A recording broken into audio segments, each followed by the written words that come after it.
Hello ladies, I just did all of your check-ins and I realized that there was a very common theme.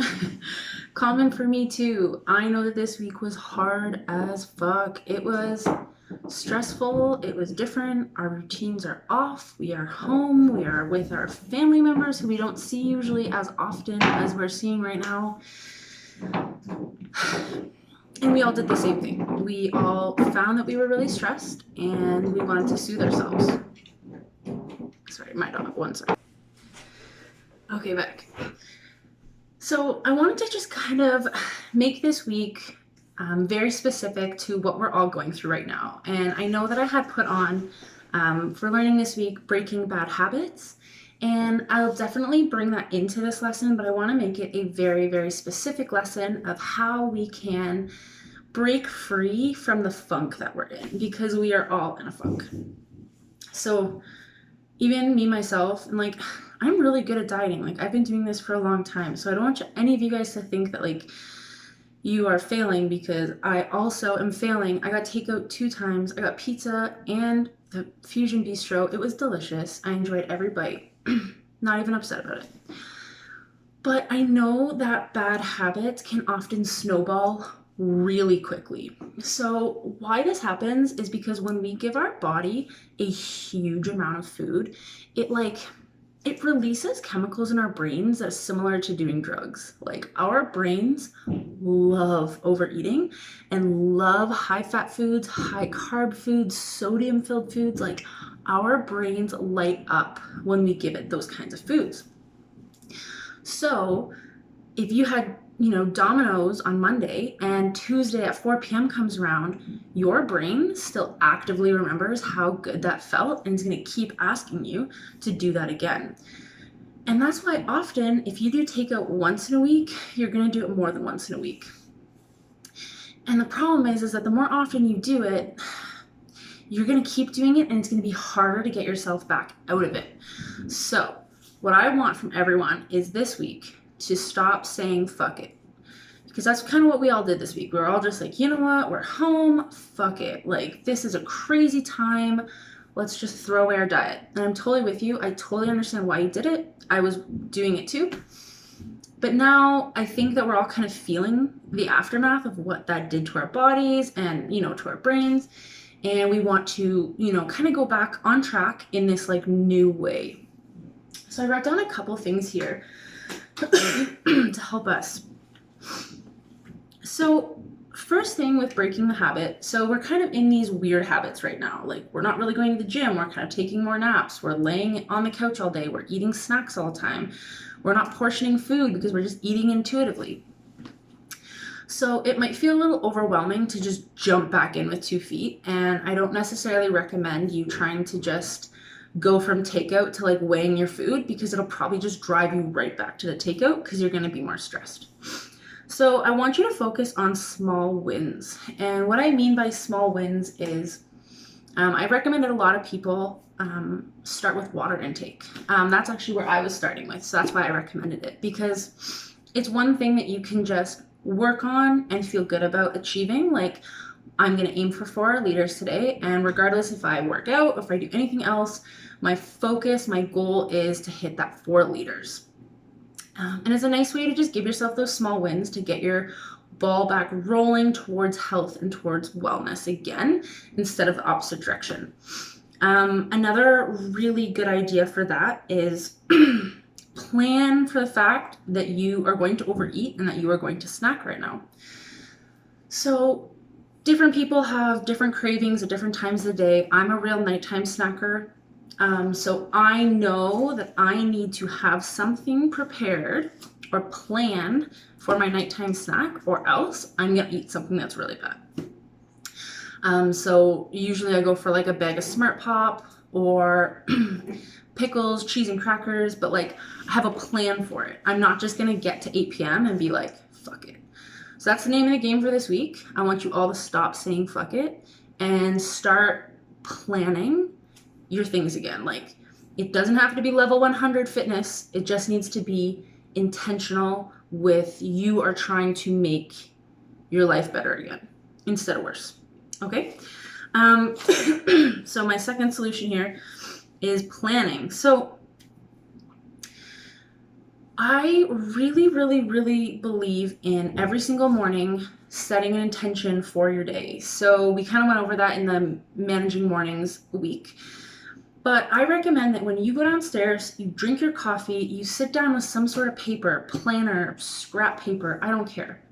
And I want you to write down what you are going to do today. What is your day going to look like? Are you going to work out? Are you going to do a craft? Are you going to buy groceries? Like, what are you going to do? Don't just like go into your day like in the unknown, because that's when it's really easy for those negative feelings to start creeping in and to start feeling really lost. Because if we're not working, if we're not doing anything, it starts to really play with our brain, because we're used to achieving things all the time. We're used to having deadlines, having stresses, having pressures. Our brains like it because it does it all the time, right? So when you take away all of those things, it's searching. And I really, really recommend this, and I hope that you guys do this. Sit down and plan what you're going to do today. You know, I'm going to work out, and then for 2 hours after, I'm going to work on my business. And then for, an hour after, I'm going to go take the dogs to the park. And like, it doesn't have to be so rigid that you absolutely can't stray from it, but it is important that you have, what's coming next. What else am I going to do today? You look like, oh, I really wanted to call a dentist. I'm going to call a dentist. But you wouldn't have remembered about calling a dentist unless you wrote it down in the morning. You know what I'm saying? Planning also is really good if you're at the point right now where you can plan like what you're going to eat. If you haven't fallen off the bandwagon too far, I always recommend making yourself a little daily checklist of foods. Like for breakfast, I'm having a bagel and eggs. For lunch, I'm having squash and chicken breast. And, and as you go through your day, you check off those meals. I had the breakfast that I planned. I had this. And again, it takes away that like self-punishment of like a food diary where you have to write down if you were bad. Fuck that. Oh my God, that is just bad behavior. Don't do that. Check yourself off that you achieved what you wanted to achieve. I wanted to eat a bagel and I did eat a bagel, and I plan my snack is going to be pickles and Smart Pop, and I'm going to write that fucking in. And when I make my pickles and Smart Pop, I'm going to check mark it because I'm happy that I'm following the intentions I made for myself. And it really starts to develop this like strong bond with your own boundaries of what you want to do with your life. And again, it's so important that it comes from a positive place and not from a negative, punishing place, because it will do nothing. I promise you, you will just retreat further and further away from fitness if you are punishing yourself. Okay? My third solution here is, a lot of you guys are saying it's very, very hard for you to work out because you're so used to the gym. Oh my God, do I ever understand where you're coming from?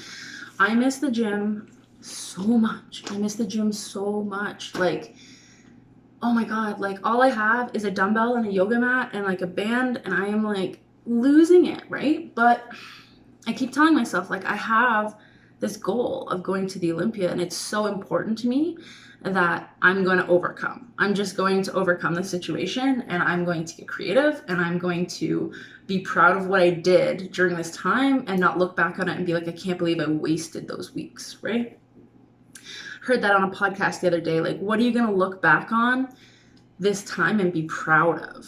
And it really stuck with me. I was like, you know what? There's so many reasons right now why you could fail or why you could lose track or give up, or there's so many real reasons why you could do those things. But what a better story it would be that all of those things were available to you for quitting, but instead you overcame and you still succeeded. Like, that is incredible. And I really hope that all of you guys can start building that mindset of like, yes, this is challenging, this is crazy, but like I'm so strong within that like I'm gonna do it anyway. So I really recommend that you do your workout first thing. And I talk about this all the time. You are so much more likely to have a good day to have an incredible day if you start your day first thing with an activity. And I just recommend that the first clothes you put on in the day are fitness clothes, because if you put fitness clothes on and you eat your breakfast and you watch TV and you're still wearing your fitness clothes, you're going to keep looking down and being like, I should work out. Like, I'm literally in my clothes. I would even recommend, if you're a person who really likes to quit, put the shoes on. Like, put it on. Just put it on. Have the discipline to put those clothes on your body, and you are so much more likely to work out, okay?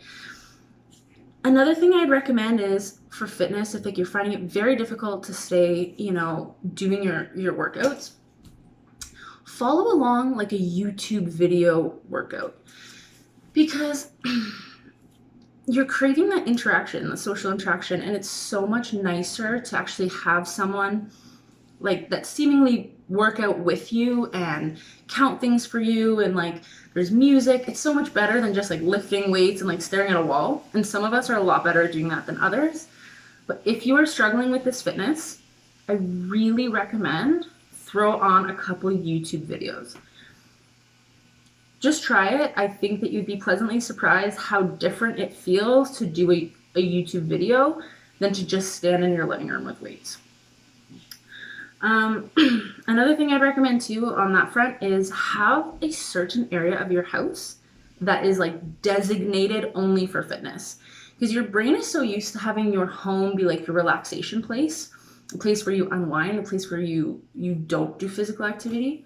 So have one area that you are designating to your sweat zone so that your brain can start understanding that when you enter that area of your house, it will actually activate more energy.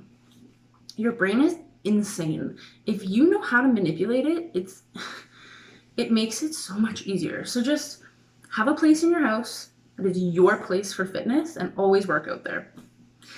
Last one, I really want to recommend that you guys take 1 hour a day, especially if you're not working. If you are still working, this might not be plausible for you, but have an hour a day that you are intentionally managing stress and de-stressing. We are emotionally eating right now. If you are finding that you are hungry and you're tired and you're grumpy and you are producing cortisol, that is what is happening, and your body is saying to you, like, eat more, protect yourself, right?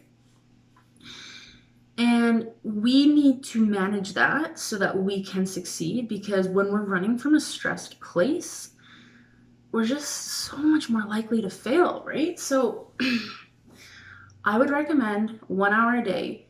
It can be so many different things. So for me, I like to change it up. I like to listen to podcasts. I like to listen to like kind of like guided meditations, not like super weird ones, but like just ones that I can have on in the background. I can relax my body to listen to. Another thing you could do is just have like a really warm shower and like dedicate that shower time. I like to put my meditation on actually in the shower and just be mindful in the shower. I don't know if you guys ever practice mindfulness, but like think about the way your soap smells. Think about the way your loofah feels on your skin, and like be in that moment without thinking about anything else. Just take your body and really be present in it.